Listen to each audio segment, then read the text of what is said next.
बिस्मिल्लाहिर्रहमानिर्रहीम। इय्याक नअबुदु व इय्याक नस्तईन। पेशावर, आपको याद है कि मैं आखिरी दफा यहां कब जलसा किया था?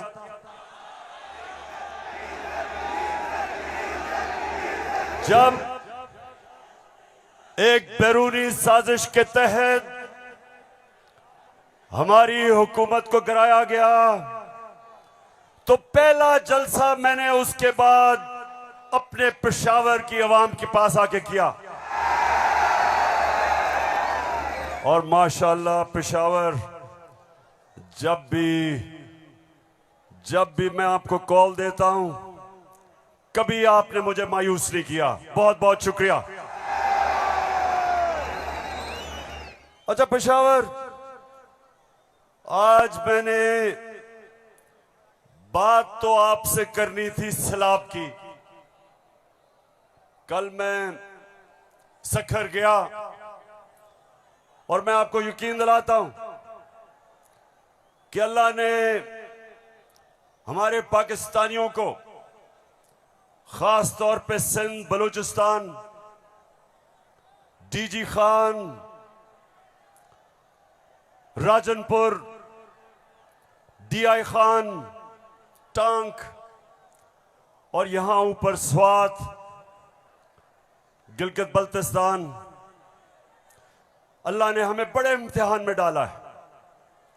और सिंध में खास तौर पे मैं बात तो सिंध की करना चाहता था कि बहुत हमारे सिंध के पाकिस्तानी बड़ी मुश्किलों में हैं। लेकिन मैं आज बात करना चाहता हूं, जिस तरह का प्रोपेगेंडा चल रहा है, और खास तौर पे कल एक बड़ा मुनज़्ज़म प्रोपेगेंडा चला है, तो मैं उसके ऊपर पहले बात करूंगा और फिर आपसे पेशावर मजीद बातें होंगी। सबसे पहली चीज, मेरे पाकिस्तानियों, हम सबको एक चीज समझनी चाहिए कि कोई कौम, पेशावर, मेरी कोशिश ये है कि मेरा ये सारे जो नौजवान यहां खड़े हैं, मैं आपकी तरबियत भी करूं, आप में सियासी शऊर पैदा करूं, आपको समझाऊं कि हकीकी आजादी क्या है, आपको समझाऊं कि ला इलाहा इल्लल्लाह ये कैसे एक इंसान को आजाद करता है। कैसे जब अल्लाह से आप दावा करते हैं कि अल्लाह तेरा सिवा कोई खुदा नहीं, तो आप अपनी वो जंजीरें तोड़ते हैं जो इंसान को जमीन पे रखता है, इंसान की परवाज रोकता है। ये जंजीरें परवाज रोकती है इंसान की, उसकी अजमत की। और मेरे नबी सल्लल्लाहु अलैहि वसल्लम ने मदीना में ला इलाहा इल्लल्लाह से इंसानों को आजाद कर दिया। छोटे इंसान बड़े इंसान बन गए। वो अरब जिनकी कोई हैसियत नहीं थी, चंद सालों में, पेशावर, चंद सालों में दुनिया की इमामत की उन्होंने। ये तारीख का हिस्सा है। और मेरी भी कोशिश है कि मैं अपनी कौम की जो जंजीरें बंधी हुई हैं जमीन से, जो हम ऊपर परवाज नहीं कर पा रहे, मेरी भी कोशिश ये है कि मैं अपने नबी सल्लल्लाहु अलैहि वसल्लम की सुन्नत पे चलते हुए अपनी कौम को जगाऊं और कौम को आजाद करूं, ताकि ये जंजीरें टूटे और मेरी कौम ऊपर परवाज करे। तो सबसे पहले ये जो प्रोपेगेंडा किया जा रहा है, ये जो चोरों का टोला एक अमरीकी साजिश के तहत इस मुल्क पर मुसल्लत किया गया, ये जो साजिशी टोला, ये जो इस मुल्क का 30 साल से खून चूस रहा था, आज हमारे ऊपर बिठाया गया हमारी बेहतरी के लिए नहीं, इस कौम को नीचा बनाने के लिए, कमजोर करने के लिए। और इसलिए मैं आपके पास आया हूं, दूसरी दफा आया हूं कि पेशावर, मैंने इंशाअल्लाह आपको अपनी हकीकी आजादी की तहरीक में शामिल करके पाकिस्तान को एक अज़ीम कौम बनाना है, जो इलामा इकबाल की ख्वाब थी। वो कौम जो कि इंशाअल्लाह वर्ल्ड लीडर्स बनाएगी, जो खुशहाल होगी, जिधर हरे पासपोर्ट की दुनिया इज्जत करेगी, जिधर जब, और इंशाअल्लाह एक दिन आएगा जब हमारे पाकिस्तान से बाहर जाएंगे तो दुनिया कहेगी कि वो देखो पाकिस्तानी आ रहा है।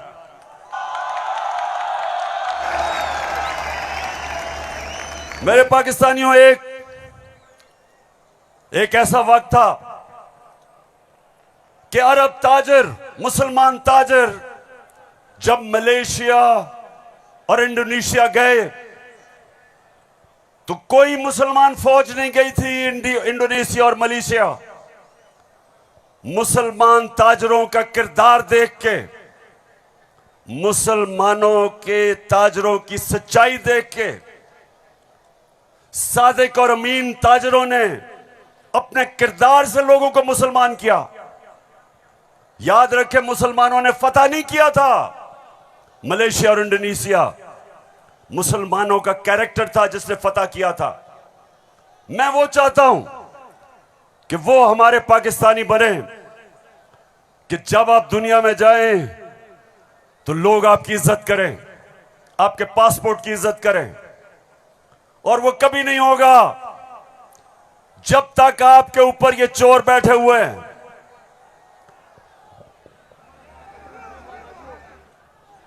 शहबाज शरीफ, मैं चाहता हूं पेशावर जरा गौर से, क्योंकि आज मैंने बड़ी वीडियोस दिखानी है आपको।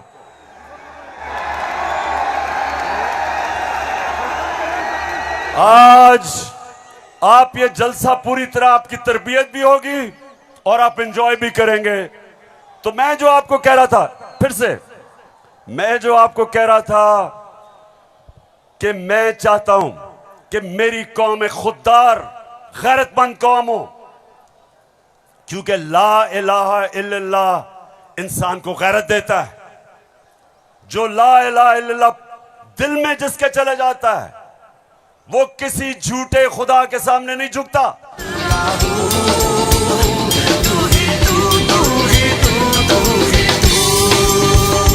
अच्छा, अब देखो, जो मैं चाहता हूं कि किस तरह की कौम मुझे चाहिए, और जरा ये देखें इंपोर्टेड क्राइम मिनिस्टर को।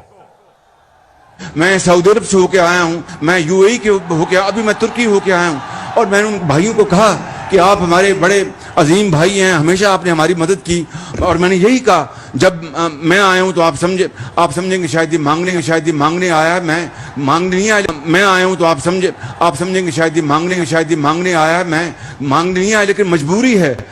जिस तरह माजी में 75 साल में आपने हमारा हाथ बटाया है, कुछ अर्सा आप हाथ बटा। मैंने कहा मैं वादा करता हूं कि इंशाअल्लाह हम पूरी कौम, हम मिलकर दिन रात मेहनत करेंगे, पसीना गिराएंगे, अपने पांव पे खड़े होंगे।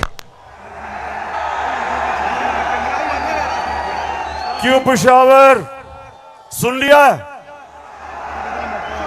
ऐसे आदमी को आप अपना प्राइम मिनिस्टर मानते हो?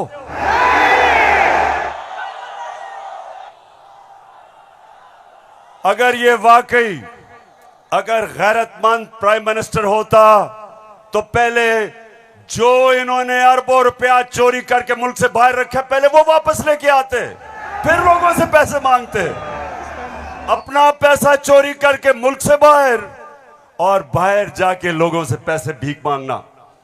अच्छा पाकिस्तानियों, पेशावर, मैं आज आपको अब बताना चाहता हूं कि ये जो चोरों का टोला हमारे ऊपर मुसल्लत किया, अब इनको पता चल गया है कि ये हमें हरा नहीं सकते। हाँ मुझे पता है कि फजल रहमान भी इनमें से एक है। अब ये जो थ्री स्टूजेस हैं, इनको पता है कि मैच खेल के तो ये अब ये जीत नहीं सकते। इनको पता है कि जब भी इलेक्शन हुआ इन्होंने हारना है। अब ये कर क्या रहे हैं? साजिशें कर रहे हैं। किसी तरह इमरान खान को डिस्क्वालीफाई करवाओ, केस बनाओ, कभी तोशाखाना, कभी वो इनका पालतू इलेक्शन कमीशन, कभी वो कोशिश कर रहे डिस्क्वालीफाई करने के लिए। अदालत के अंदर मुझे दहशतगर्द बना दिया। पिशावर वालों, दहशतगर्द आपके सामने खड़ा है। कोशिश है कि किसी तरह बस इमरान खान मैच ना खेले। ये वैसे ही है, जब हम छोटे थे क्रिकेट खेलते थे तो जब एक टीम हारने लगती थी वो विकेटें उठा के ले जाती थी। अब ये यही कर रहे हैं, मैच खेल नहीं सकते, किसी ना किसी तरह बस इमरान खान को बाहर निकालो टीम से। दूसरी चीज, और ये उससे खतरनाक चीज कर रहे हैं, पेशावर ये कोशिश कर रहे हैं कि किसी तरह पाकिस्तान की सबसे बड़ी जमात, इसको किसी तरह पाकिस्तान की फौज से लड़ाया जाए। ये इनकी दूसरी कोशिश है। पहले डिस्क्वालीफाई करो और साथ साथ कोशिश करो कि पाकिस्तान की फौज के खिलाफ प्रोपेगेंडा करके लड़वाएं, और फिर पाकिस्तान की अदलिया के खिलाफ कि पाकिस्तान के अदारे किसी तरह तरीके इंसाफ के खिलाफ हो और ये किसी तरह मैच जीत जाएं। बस मैं आज आपको वीडियोस दिखाने लगा हूं, और मैं उससे पहले आपको बताऊं कि कोशिश इनकी क्या है। जो कुछ मैं कहता हूं, इनका प्रोपेगेंडा सेल बैठा हुआ है, वो हर चीज को मोड़ के कोशिश करता है कि या किसी तरह अदालत मेरे खिलाफ हो या किसी तरह फौज मेरे खिलाफ हो। अब मैंने क्या कहा था? मैंने अभी चंद रोज पहले क्या कहा, परसों मैंने क्या कहा? मैंने ये कहा कि फौज का जो आर्मी चीफ होता है उसको मेरिट पे सिलेक्शन होनी चाहिए।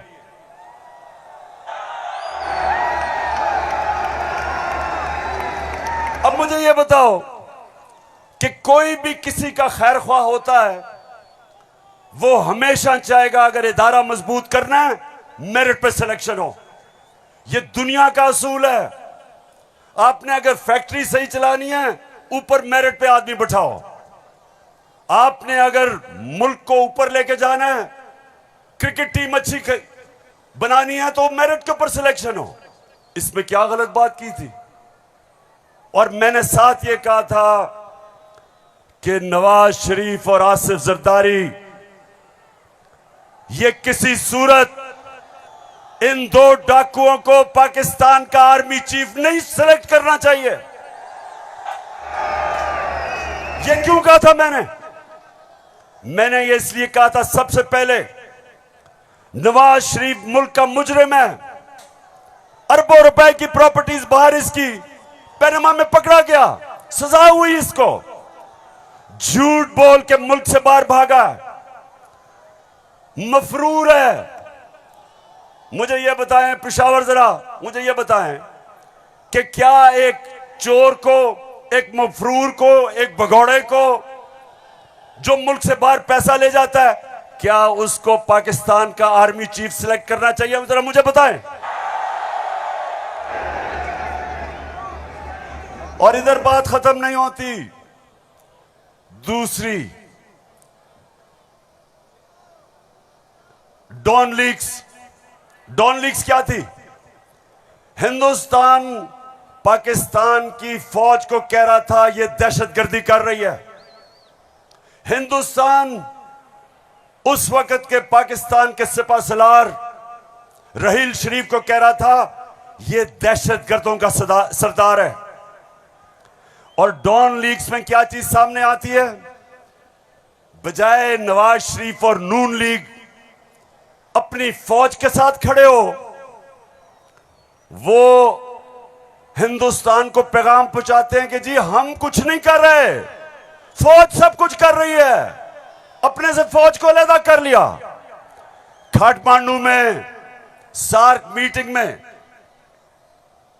बरका दत्त किताब में लिखती है कि नवाज शरीफ छुप छुप के नरेंद्र मोदी को मिल रहा था अपनी फौज से डर के।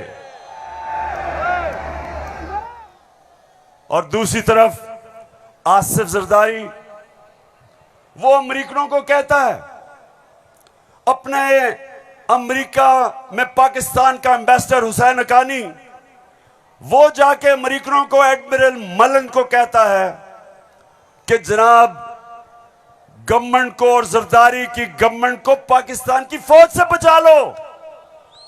ये वो लोग हैं, बताओ मुझे, ये आर्मी चीफ सेलेक्ट कर सकते हैं? क्या हम इतने अहम ओहदे इन दोनों चोरों के हाथ में देंगे? नहीं देंगे। लेकिन तीसरी चीज पेशावर सुनो, इन्होंने सबको, मैंने बार बार आपको वो मुरासला दिखाया जो अमरीकी अंडर सेक्रेटरी ने धमकी दी पाकिस्तान को, पाकिस्तान के एम्बेसडर असद मजीद को, कि अगर तुमने इमरान खान को ना हटाया तो पाकिस्तान को मुश्किलों का सामना करना पड़ेगा। और नो कॉन्फिडेंस मोशन में अभी टेबल नहीं हुई थी तब वो धमकी देता है, और सबको पता है उसके बाद क्या हुआ। नो कॉन्फिडेंस आता है, चोरी के पैसे से मेंबर पार्लियामेंट खरीदे जाते हैं, करप्शन के पैसे से लोटे बनाए जाते हैं। और आपका भी एक बहुत बड़ा लोटा था। कौन लोटा था आपका? एक ही पख्तूनख्वा से लोटा आया और बहुत बड़ा लोटा था वो। लोटों पे पैसा चलता है, लोटों पे नोट चलते हैं, और उसके बाद हमारी हुकूमत गिराई जाती है और इनको इंपोर्टेड हुकूमत ऊपर लगाई जाती है। और मेरा तीसरा सवाल है कि क्या वो लोग जो बाहर से मुसल्लत किए गए हैं, जिनके पैसे और दौलत बाहर पड़ी है, क्या उनको पाकिस्तान के आर्मी चीफ को अपॉइंट करना चाहिए? बताओ। तो मैंने ये कहा और कहते कि जनाब इमरान खान तो फौज के खिलाफ है। अभी चलो, अब मैं चाहता हूं ये नून लीग के दो, एक वजीर और एमएनए, जरा आप इनकी वीडियो देखें और उसके बाद बात करता हूं। सियासी मामला थे और जिस तरफ इस साल के आखिर में एक बड़ी तब्दीली आनी थी, उसमें तो ये नजर आ रहा था कि इमरान खान का जो गठजोड़ है ये तो अगले 15 साल रहेगा अगर इस तरह हालात रहे। और जिस तरह के उनके प्रोग्राम थे, हम सब ने डिस्क्वालीफाई होना था इस साल के आखिर में, तमाम जो अपोजिशन की लीडरशिप है। अच्छा, उनका तो ख्याल था कि मैं सफाया कर दूंगा, मैं किसी को नहीं छोड़ूंगा। तो ये आपका खदशा है? मालूमात है जी, हमारी सीरियस मालूमात। आपके ख्याल में जो आप ये लोगों को भूल जाता है, लेकिन कुछ माह पहले जो कहा कि हम नैब के कुछ 100 जज और हायर कर रहे हैं और हम सारे केसों को एक्सप्लाइट करेंगे, तो उस मैथ्स लेवल के ऊपर, मैथ्स लेवल पे डिस्क्वालिफिकेशन होनी थी। बिगिनिंग शहबाज शरीफ डाउनवर्ड, शाहिद खान अब्बासी, हसन इकबाल और ऑल ऑफ अस, सिर्फ मुस्लिम लीग नून की नहीं। आपके ख्याल में जो कोalition बनी है वो इसी वजह से बनी है कि इमरान खान साहब के तो फाशिस्ट प्लान थे ना इस मुल्क के ऊपर हमला करने के। तो लिहाजा ये आज मुश्किल जरूर है, लेकिन ये हमें याद रखना है जब हम मुइशत की डिस्कस करते हैं कि यहां जमहूरियत का, हाकमियत का और वफाकियत का मामला भी मौजूद है, जिसको हमें साथ लेकर चलना है। तो इसलिए एक लार्जर कॉन्टेक्स्ट में सियासी मामला कि जो हमें लोग कहते थे, डराते थे, दबाव में लाते थे इस बात पे कि अगर फौरी तौर पर अदम एतमाद करके आप हुकूमत में ना आए तो फलां आ जाएगा, फलां बैठ जाएगा किसी चेयर पे। कोई किसी किस्म का हमें उस वक्त भी ना नोटिस था ना हमने लिया था, मगर इत्तेहादी जमातों के हम फैसलों पर के पाबंद थे। मैं आज भी ये बात कहने लगा हूं कि अगर कि जो हमें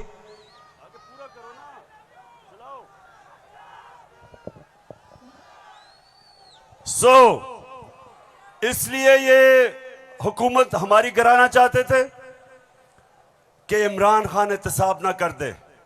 डर ये था कि अगर इमरान खान रह गया तो ये जेल में चले जाएंगे, क्योंकि इन्होंने जो चोरी किया वो पकड़ी जाएगी। मतलब ये कि ये इसलिए गिराना चाहते थे, महंगाई वजह नहीं थी, माइशत वजह नहीं थी, वजह सिर्फ एक थी कि इन्होंने एनआरओ लेना था और 1100 अरब रुपया अपना माफ करवाया। अब मैं ये चाहता हूं कि ये जो नून लीग प्रोपेगेंडा कर रही है कि इमरान खान फौज के खिलाफ है, जरा सुने कि इनके लीडर्स ने फौज के खिलाफ क्या बातें की। और मैं चाहता हूं मीडिया इसको दिखाए ताकि पता चले कि ये जो लोग आज इक्तदार में बैठे हैं और ये हर रोज प्रोपेगेंडा कि किसी तरह तहरीक इंसाफ और फौज की लड़ाई हो जाए, जरा ये सुने कि इन्होंने फौज के मुतालिक क्या बातें की थी। जनरल कमर जावेद बाजवा साहब, आपने हमारी अच्छी भली चलती हुकूमत को रुखसत करवाया, जजों से जोर जबरदस्ती से फैसले आपने लिखवाए। फौज के जवानों और अफसरों के नाम जब आप किसी फर्द वाहिद या मफाद प्रस्त टोले के लिए आइन तोड़ने के मुर्तकिब होते हैं, वहाँ आप खुद अपनी कौम को, अपने मुल्क और अपने लोगों को आइन शिकनों के रहमो करम पर छोड़ रहे होते हैं। हाँ, नवाज शरीफ ने ये जरूर किया कि उसने किरदारों और इदारों के दरमियान एक वाज़ेह लकीर खींच दी है। एक या दो अफराद इदारा नहीं हुआ करते, एक या दो अफराद इदारों की बदनामी का बायस बना करते हैं।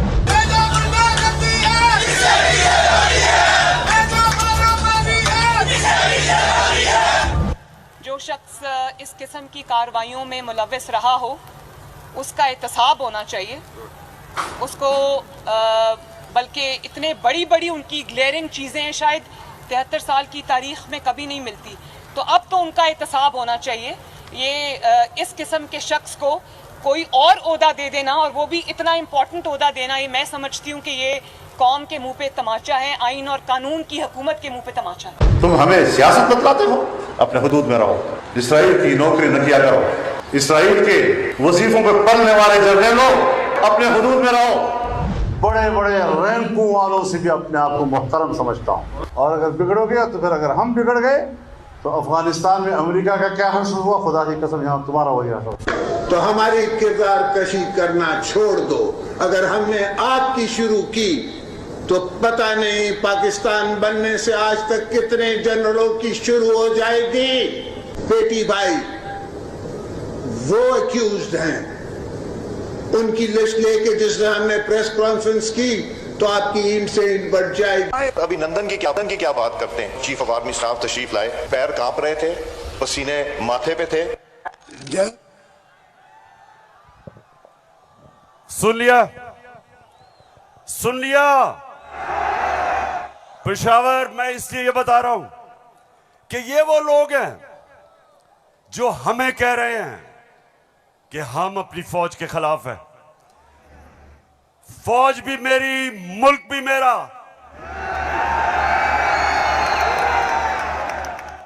जितने इदारे मजबूत होंगे मुल्क मजबूत होगा, अदलिया मजबूत होगी मुल्क मजबूत होगा, फौज मजबूत होगी, हम आजाद हो सकेंगे। हम अपनी आजादी, हम किसी के सामने झुकेंगे नहीं, कोई मुल्क हमें फतह नहीं करेगा। जिस तरह सारी मुसलमान दुनिया में आज अजाब आया हुआ है, सोमालिया से लेके, लिबिया से लेके, सीरिया से लेके, सारी मुसलमान, अफगानिस्तान में क्या हुआ, यमन में, सारी मुसलमान दुनिया में किस तरह का अजाब आया, और हम वो पाकिस्तान है जो एक मजबूत फौज की वजह से बचे हुए हैं। तो नून लीग वाले ये समझ जाओ कि हम वो लोग हैं जो इस मुल्क के इदारे मजबूत करेंगे। और कभी अगर कोई तनकीद करते भी हैं अपनी फौज के लिए, उसकी बेहतरी के लिए करते हैं, तामीरी तनकीद करते हैं। अब वो चलाओ।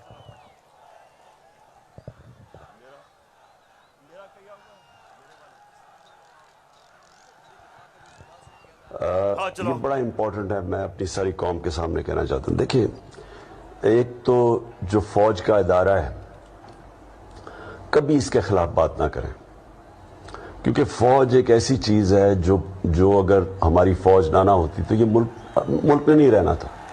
इमरान खान से ज्यादा इस मुल्क को जरूरत पाकिस्तानी फौज की है, और हमें हमेशा इस इदारे को इसकी मजबूती के लिए हमें बात करनी चाहिए। और हमारे जो दुश्मन है वो मुसलसल इसको अटैक करते हैं, बल्कि ये दोनों जो prime minister, ex prime minister और प्रेसिडेंट, वो जरदारी और नवाज शरीफ, इन दोनों ने अपनी फौज को अंडरमाइन करने की कोशिश की है। ये जब गवर्नमेंट में भी थे इन्होंने अंडरमाइन किया उसको। इन्होंने गवर्नमेंट में रहते हुए वो डॉन लीग्स क्या थी, डॉन लीग्स वो हिंदुस्तान के साथ कह रहे थे कि जी हमारी फौज की वजह से हम दोस्ती नहीं हो रही, और जो मेमो गेट था वो क्या था, वो अमेरिकनों को कह रहा था जरदारी अपने हुसैन खानी के जरिए। जी शुक्रिया। मैं इसलिए आपके सामने ये रख रहा हूं कि ये मैं आज से नहीं कह रहा, ये मैं हमेशा समझता हूं। और आज तो है ही 6 सितंबर।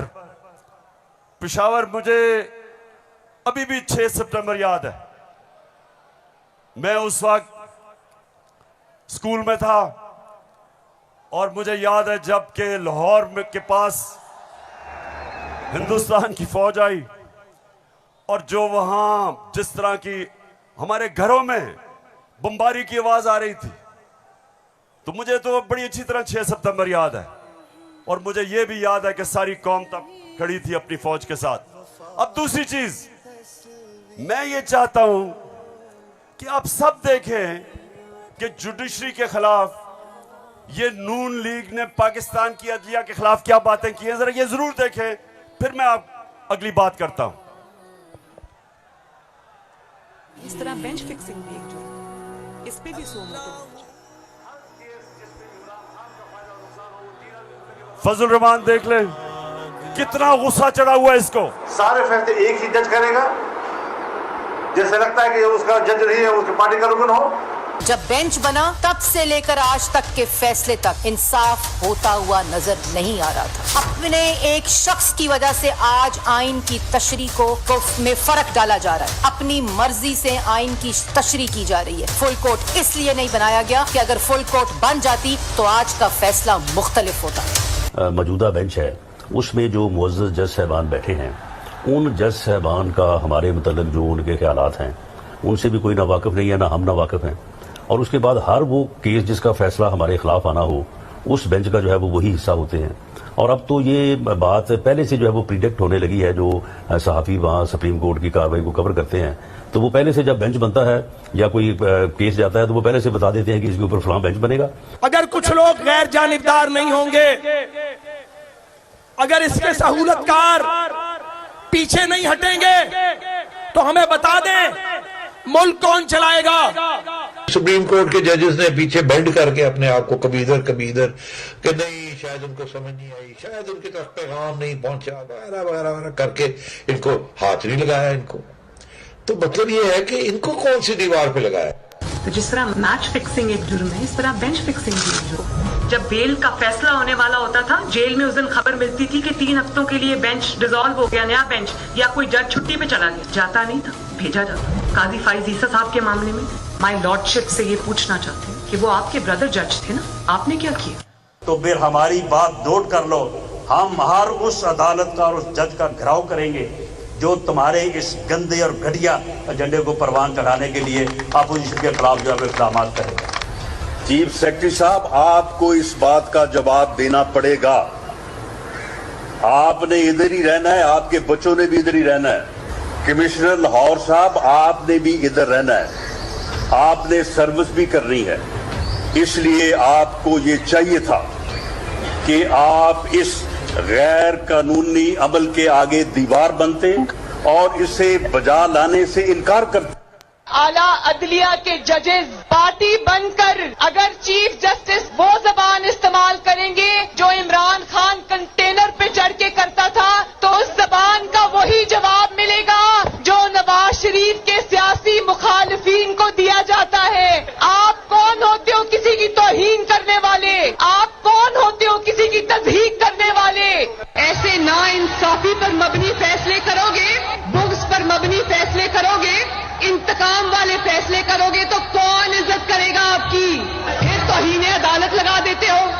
5 मेंबर बेंच ने सियासी पार्टी बना दिया पूरी अदलिया को और उसको मुस्लिम लीग नून के सामने लाके खड़ा कर दिया। क्या बताओ, मुल्क की सबसे बड़ी अदालत की इससे भी बड़ी तौहीन हो सकती है कोई? हम आपकी इज्जत करना चाहते हैं, आप भी तो अपनी इज्जत करवाओ। तो जस्टिस अजमत सईद साहब जो है उनको कौन नहीं जानता, पर्सनली जाती तौर पे असरअंदाज होकर उन्होंने JIT बनवाई, बदनाम जमाना JIT को आज तक व्हाट्सएप। मैं सिर्फ आपको ये थोड़ा सा सैंपल दिखा रहा हूं कि किस तरह का ये अपने पाकिस्तान की अदलिया के खिलाफ क्या जबान इस्तेमाल की गई है। और मैं अपना आपको बता दूं, आज से 26 साल पहले जब मैंने सियासत शुरू की तो उसको इंसाफ की तहरीक का, आजाद अदलिया के लिए सबसे पहले हम खड़े हुए। जेल में वाहिद सियासी लीडर था जो आजाद अदलिया के लिए जेल में गया। 2008 की इलेक्शन बॉयकॉट की अपनी अदलिया के लिए। उसके बाद जब हम इक्तदार में आए तो इस्लामाबाद में 50 साल के बाद पहली दफा जुडिशल कॉम्प्लेक्स बनाया अपने जजेस के लिए। मैं ये इसलिए आपको कह रहा हूं कि जो कानून की बालादस्ती, रूल ऑफ लॉ, कोई माशरा आगे नहीं बढ़ सकता जब तक वहां इंसाफ नहीं होता, और इंसाफ देती है अदलिया। इसलिए हमने हमेशा अपनी अदलिया की इज्जत की है। ये जो नून लीग के लोग हैं जो आज जिस तरह की जबान इस्तेमाल कर रहे हैं, सोशल मीडिया पे अटैक कर रहे हैं इस्लामाबाद के चीफ जस्टिस को, ये कभी, मैं आपको ये बता रहा हूं कि मैंने कभी अपनी पार्टी को इजाजत नहीं दी कि अदलिया को अटैक करे, क्योंकि आखिर में इंसाफ होगा तो मुल्क में खुशहाली आएगी, और इंसाफ अदलिया देती है। मुझे बड़ा जनाब इन्होंने कहा कि देखें इमरान खान ने कोई बड़ी गलत जबान इस्तेमाल कर दी। मैं आप सबके सामने आज ये कहना चाहता हूं कि मैं अपनी अदलिया की इज्जत करता हूं, लोअर कोर्ट्स की इज्जत करता हूं, वो लोअर कोर्ट्स जो आम इंसानों की खिदमत करते हैं। और मुश्किल हालात में अगर एक मैजिस्ट्रेट ज़ेबा के खिलाफ ऐसे लगा कि मैंने कोई सख्त जबान इस्तेमाल की, उसकी वजह थी मैं शहबाज गिल को देख रहा था, उसके ऊपर तशद्दुद हुआ, उसको जिसको कहते हैं कस्टोडियल टॉर्चर, उसको हवालात में बंद करके तशद्दुद किया गया, नंगा किया गया। और उसकी जब हमने देखा उसके हालात और उसके ऊपर प्रेशर डाला गया कि मेरे खिलाफ स्टेटमेंट दे, मेरे ही उसके ऊपर अगर ज्यादा ऐसे लगा सख्त स्टेटमेंट है, ये मेरा मकसद नहीं था। कभी मैं ये नहीं समझ सकता कि मैं किसी जज को धमकी दूं, लेकिन मैं आज सबको ये कहना चाहता हूं कि इस मुल्क में जब तक इदारे मजबूत और ताकतवर नहीं होंगे, मुल्क ऊपर नहीं आएगा। आज अगर मगरिब के अंदर खुशहाली है तो वहां इंसाफ है। जितना ज्यादा इंसाफ और कानून की बालादस्ती, उतना खुशहाल माशरा। तो मेरी तो पहले दिन से यह स्ट्रगल है। तो पेशावर सबको मैं आज पैगाम देना चाहता हूं कि ये जो कोशिश की जा रही है तहरीक इंसाफ को इदारों से लड़ाने की, ये कौम सब समझ गई है। कौम में सियासी शऊर आ गया है। लोग एक एक चीज, कभी भी पाकिस्तान के अंदर अवाम और बच्चे और नौजवान और मेरी ख्वातीन बहनें, कभी इस तरह का शऊर और बेदारी नहीं थी जो अल्लाह के फजल से आज पाकिस्तान में है।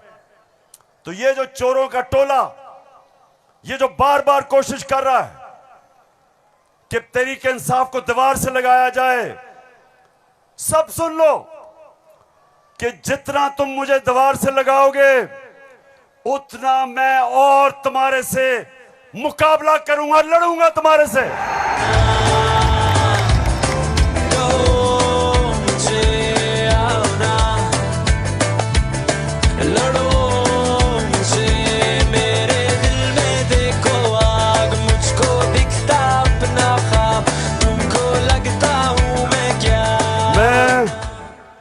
अपनी सारी कौम, सारी कौम के पास जा रहा हूं। 7 महीने से मैं पब्लिक में हूं, हर शहर में जा रहा हूं, अपनी कौम को तैयार कर रहा हूं कि मेरे पाकिस्तानियों, जब मैं तुम्हें कॉल दूंगा तुमने निकलना है मेरे साथ। कहती है ये राहे अमल, आओ हम सब साथ चले, मुश्किल हो या आसानी हाथ में डाले हाथ चले। धड़कन है पंजाब मगर दिल अपना मेहरान है।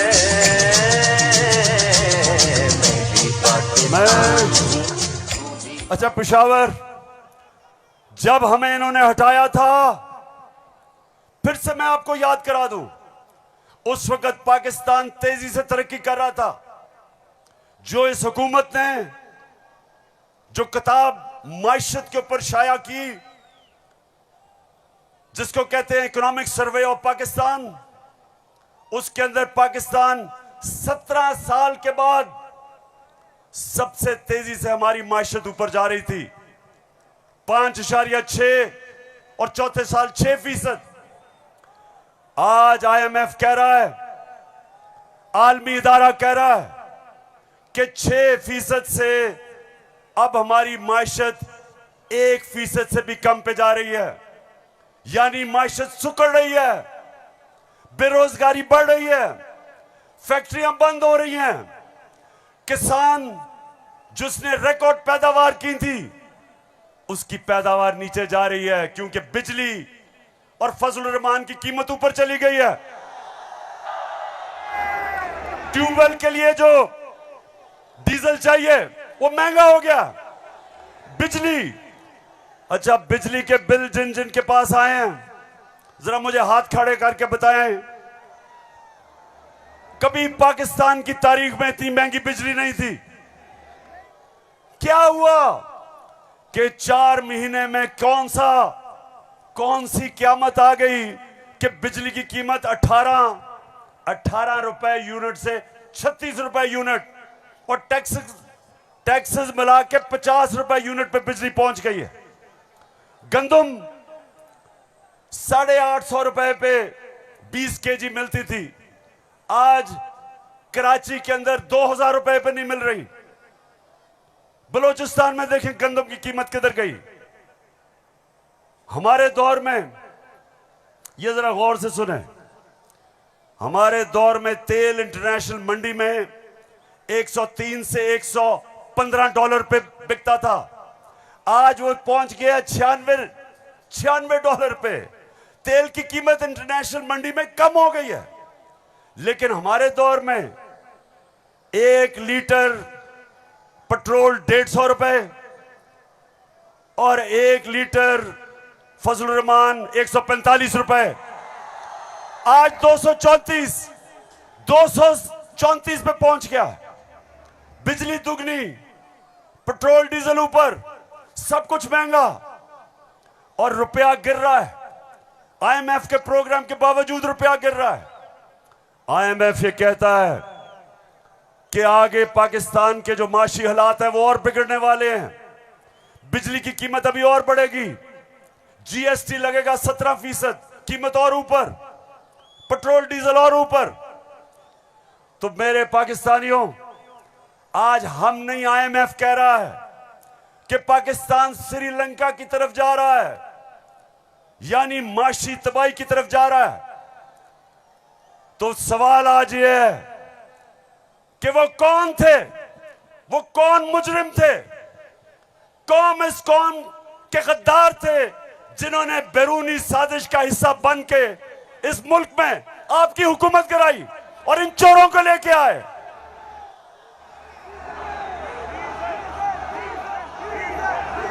मैं अब जरा जो आपको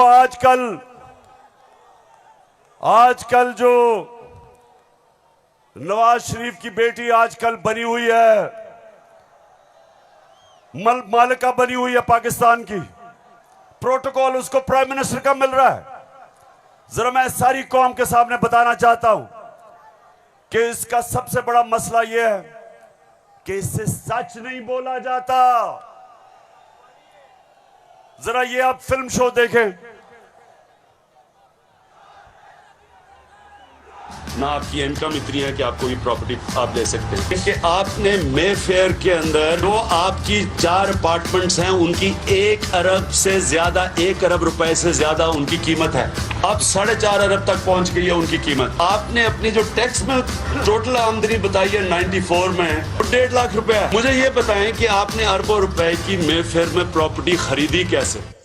सुन लिया, ये आज से 10 साल पहले मैंने पूछा कि बताएं आपने आमदनी तो अपनी दिखाई नहीं, तो ये अरबों रुपए की बर्तानिया के सबसे महंगे शहर लंदन के सबसे महंगे इलाके में आपने अरबों रुपए की प्रॉपर्टी कैसे ली?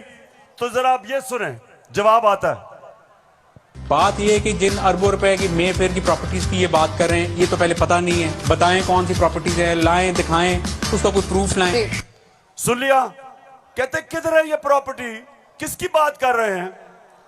अब ये जरा मरियम बीबी को भी सुन लो कि इस तरह मुझे लगा कि आप लोगों को बेवकूफ नहीं बना सकते। मेरी सेंट्रल लंदन में प्रॉपर्टीज तो दूर की बात है, मेरी पाकिस्तान में भी कोई प्रॉपर्टी नहीं है। मैं अपने वालिद के साथ है और मुझे समझ नहीं आई कि मेरी और मेरी वालदा की और बहन भाइयों की प्रॉपर्टीज ये कहाँ से निकाल के ले आए हैं। मेरे नाम पाकिस्तान में कोई प्रॉपर्टी नहीं है, ये तो इंग्लैंड की बात है। सुन लिया पेशावर, सुन लिया आपने, मेरी बहनों आपने सुन लिया कि लंदन तो छोड़े मेरी पाकिस्तान में भी कोई प्रॉपर्टी नहीं है। मेरे तो बहुत बुरे हालात हैं। अब मरियम बीबी को नहीं पता था कि एक इंटरनेशनल इंकशाफ होता है, पैनामा पेपर्स। दुनिया में जो सीक्रेट डॉक्यूमेंट्स हैं वो लीक हो जाती हैं। बड़े बड़े दुनिया में प्राइम मिनिस्टर और वजीर सब पकड़े जाते हैं, उसमें हमारे शरीफ खानदान भी फंस जाता है। नवाज शरीफ, मरियम नवाज, हसन नवाज और हुसैन नवाज के बैरून मुल्क खुफिया असासों का इंकशाफ। पनामा लीक्स ने बैरून मुल्क खुफिया दौलत का भांडा फोड़ दिया। सुन लिया, अब ये सुना, ये इंकशाफ हो गया। जब इंकशाफ हुआ तो मरियम के भाई हुसैन शरीफ क्या कहते हैं, ये जरा सुन लें। मैं इस बात को तस्लीम करता हूँ कि अल्हम्दुलिल्लाह पाक लेन के ऊपर जो अपार्टमेंट्स हैं वो अल्हम्दुलिल्लाह हमारे हैं। मैं इस बात को तस्लीम करता हूँ कि उनको ऑफशोर कंपनीज नेस्कॉल लिमिटेड और नीलसन लिमिटेड जो है उनको ओन करती हैं। और मैं आपको ये भी अर्ज करता हूँ उनको होल्ड कर रही है इस वक्त मरियम नवाज शरीफ, मेरी हमशीरा जो है। पेशावर सुन लिया कि छुपाई हुई थी प्रॉपर्टीज। एक हदीस है कि शैतान आप इंसान के गुनाह दुनिया में नशर कर देता है। वो दुनिया में नशर हो गए, उन्होंने कहा हमारी प्रॉपर्टीज नहीं, प्रॉपर्टी सामने आ गई। अब ये मैं आपको समझाने की कोशिश कर रहा हूं। असल में नवाज शरीफ की प्रॉपर्टी थी। मरियम बेचारी के पास किधर से पैसा आया? पैसा तो नवाज शरीफ का था। क्यों छुपा रहा था? क्योंकि आपके चोरी का पैसा था, अवाम से पैसा चोरी किया था। चोरी और करप्शन में क्या फर्क? चोरी होती है जो जेब कुतरा करता है, जो आपके घर में चोरी होती है, जो साइकिल चोरी होता है, मोटरसाइकिल, इंसान को नुकसान पहुंचता है। करप्शन, मुल्क का पैसा चोरी करने को करप्शन कहते हैं, और मुल्क तबाह होते हैं करप्शन से। जो पैसा आपकी तालीम पे, अस्पतालों पे, सड़कों पे, गुर्बत कम करने पे, जो पैसा वहां खर्च करना होता है इनकी जेबों में चला जाता है, मुल्क से बाहर चला जाता है। इसलिए कौम में गरीब इसलिए नहीं होती कि उनके पास वसाइल नहीं है, असासे नहीं है। कौमें गरीब तब होती हैं जब उनके अपने सरबराह मुल्क को पैसा चोरी करके बाहर ले जाते। तो ये जो आज हमारे ऊपर मुसल्लत किए हुए हैं, सारी कौम तैयार हो जाए।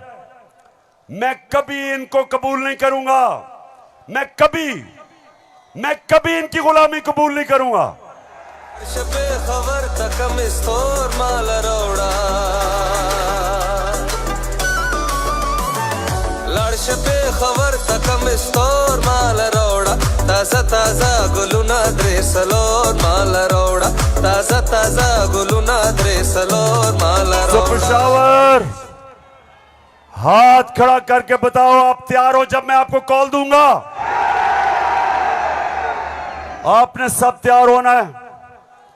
जिस तरह मैं आपको कह रहा हूं, कहता रहा हूं, मैं हूं आपका कप्तान और आप मेरी टीम हो।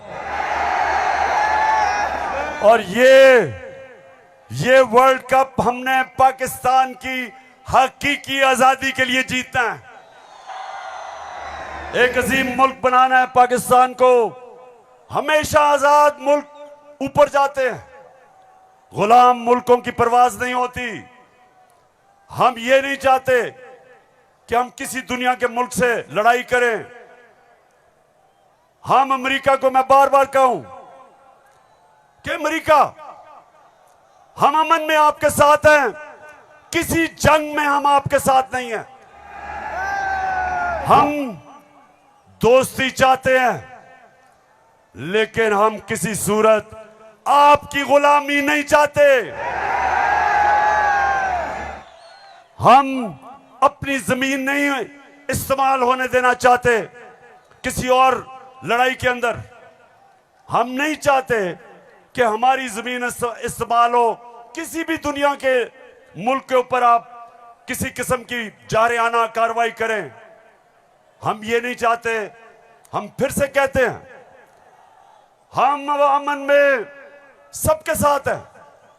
हम तो हिंदुस्तान से भी अच्छी दोस्ती करेंगे, लेकिन पहले कश्मीरियों को उनका हकूक दो, उनकी स्टेटहुड वापस करो।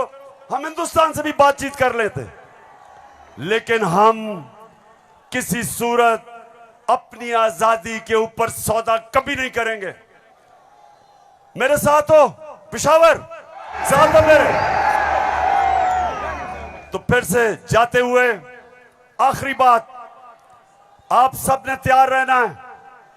मैं आपको कॉल दूंगा इस्लामाबाद की, और वो कॉल होगी इस मुल्क को इन चोरों से आजाद करने के लिए। पाकिस्तान जिंदाबाद।